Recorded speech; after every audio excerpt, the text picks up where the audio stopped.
In today's video, I'm going to teach you how to send an invoice using Freshbooks. By the end, you'll know exactly where to go, what to click, and how to share your invoice confidently, whether you prefer a direct link or an email sent from Freshbooks. Start by opening your Freshbooks account and heading to the main dashboard. From here, look for the Invoices section in the navigation. Click into it, then switch to the All Invoices view.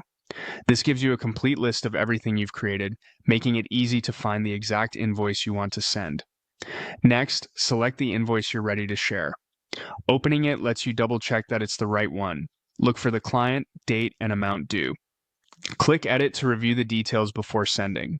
This is your chance to make sure line items are accurate, quantities and rates are correct, any taxes are properly applied, and the due date reflects what you agreed with your client. If you bill in multiple currencies or use discounts, confirm those are set exactly as intended. A quick review here can save a lot of back and forth later. When everything looks good, choose Send To. You'll see two practical ways to get the invoice to your client. The first option is Share via Link. This generates a secure link to the invoice that you can paste into your own email or a messaging app. It's great when you want to personalize the message or thread it into an existing conversation. Just remember to share the link only with the intended recipient and avoid posting it in public channels. The second option is Send Invoice. This lets FreshBooks email the invoice directly to your client.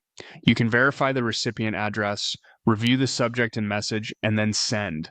It's straightforward and keeps everything tracked inside your account, which is helpful for follow-ups. After you share or send, the invoice status will update to reflect that it's been sent. If your client views it or pays online, FreshBooks will note those changes automatically, so you have a clear record of where things stand. If you ever need to make a correction, return to the invoice from the All Invoices list, edit as needed, and resend. That's it. From the dashboard to invoices into All Invoices, choose your document, edit to confirm the details, then use Send To and decide between sharing a link or sending directly. Simple, reliable, and professional every time.